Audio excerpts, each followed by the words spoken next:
بسم اللہ الرحمن الرحیم، السلام علیکم۔ آج جو افسانہ میں آپ کے لیے لے کے آئی ہوں اس کا عنوان ہے اگلے جنم موہے بٹیا نہ کیجو۔ برائے مہربانی ہمارا یوٹیوب چینل سبسکرائب کریں، بیل آئیکن کو دبائیں اور اس ویڈیو کو شیئر کریں اور کمنٹ سیکشن میں اپنی رائے دیجیے۔ ہمارا فیس بک اور انسٹاگرام بھی ایڈ کر لیجیے۔ آن لائن شاپنگ پہ ایکسکلوسیو ڈسکاؤنٹ حاصل کرنے کے لیے ویڈیو کو آخر تک دیکھیے۔ اے میرے خدایا، مجھے اٹھا لے یا میرے گھر والوں کو عقل سلیم عطا کر۔ اس نے ہاتھ اٹھا کے آسمان کی طرف دیکھتے ہوئے کہا تو پیچھے سے چھوٹی کی آواز آئی، آپ ہی دو چیزیں ایک ساتھ نہیں ملنے والی ہیں، یا عقل مانگو یا سلیم۔ یہ کہیں تم اسی سلیم کی بات تو نہیں کر رہی جو ہماری گلی کی نکڑ والی پان کی دکان کے سامنے کھڑے رہ کر ہر آنے جانے والی لڑکی کو تاکتا جھانکتا ہے؟ بکو مت، تمہیں معلوم ہے میں کیا بات کر رہی ہوں؟ نہیں آپی، قسم سے مجھے کچھ نہیں معلوم۔ رات میں نے سونے سے پہلے میگزین کے لیے کہانی لکھی تھی، اب اس کا ایک صفحہ پھٹا پڑا ہے، دوسرا سرے سے ہی غائب ہے۔ اف، وہ تو میں نے ببلو کو کشتی اور جہاز بنا کے دے دیا تھا۔ کیا؟ وہ تقریباً چیخ پڑی، اس کی آواز اتنی اونچی تھی کہ تمام گھر والوں تک پہنچی۔ اس کے ابا نے اپنے کمرے سے پکار کے کہا، تم دونوں پھر لڑنا شروع ہو گئی ہو؟ دونوں کی آوازیں حلق میں گھٹ کے رہ گئی۔ تم سے تو خدا سمجھے، آخر تم مر کیوں نہیں جاتی میری زندگی کے ناسور؟ اس نے سرگوشی میں اسے ڈانٹا۔ مجھے کیا معلوم آپی، جہاں خدا سے اتنا کچھ مانگتی ہو تو یہ بھی مانگ لو۔ اب مجھے دوبارہ اتنی محنت کرنی ہوگی شروع سے، اس نے زیر لب بڑبڑاتے ہوئے کہا اور کاغذ قلم لے کر بیٹھ گئی۔ گھر میں اتنی گنجائش تو نہیں تھی کہ ہر بچے کو الگ کمرہ ملتا، ہاں مگر بھائی کو ایک الگ کمرہ ملا ہوا تھا، مگر وہ شاز و نادر ہی وہاں سوتا ہوگا۔ جب بھی کبھی ہماری ہنسی یا باتوں کی آواز اس کے کانوں تک پہنچتی، خاموشی سے ننگے پاؤں پنجوں کے بل سیڑھیاں چڑھتا ہوا اوپر آ جاتا اور اس کے بستر پر قبضہ کر لیتا۔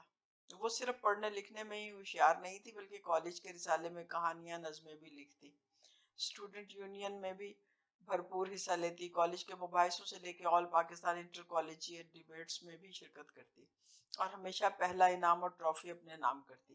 مگر اس وقت اس کا دل بہت دکھتا جب اس کی اتنی محنت سے حاصل کیے ہوئے کپس اور ٹرافیوں کے رکھنے کے لیے اس کے گھر میں کوئی جگہ نہ ملتی۔ کبھی کبھی انعام میں کتابیں بھی مل جاتی تو وہ بہت خوش ہوتی۔ وقت یوں ہی گزرتا گیا۔ اب چھوٹی بھی کالج میں پہنچ چکی تھی، سب کو معلوم تھا کہ وہ ہیڈ گرل یا یونین کی پریزیڈنٹ کی بہن ہے، اس ناطے اسے بہت پذیرائی ملی، لیکن اس نے سپورٹس میں اپنا لوہا منوا لیا اور یوں بڑی کی عزت رہ گئی۔ پھر یوں ہوا کہ کالج کے سالانہ تقریری مقابلوں کی تاریخ طے ہو گئی۔ پاکستان بھر کے کالجوں کو دعوت نامے بھجوانے سے لے کر مہمان طالبات کو ٹھہرانا، کھانے پینے کے انتظامات کی دیکھ بھال کرنا اس کی ذمہ داری تھی۔ وہ تمام دن اسی دوڑ دھوپ میں لگی رہتی اور پھر سے مباحثے میں حصہ بھی لینا تھا۔ اپنی تقریر بھی وہ خود ہی لکھتی تھی اور کبھی کبھی اردو کی پروفیسر اس کے تلفظ کو درست کروا دیتی۔ اس رات وہ تمام کاموں سے فارغ ہو کر لیٹی ہی تھی کہ چھوٹی نے مجدہ سنایا، آپ بھی تیار رہیے گا، مجھے اپنے گروپ کے ساتھ مل کر آپ کی تقریر کے دوران ہوٹنگ کرنی ہے۔ کیا؟ ایک لمبی کیا اس کے منہ سے نکلی۔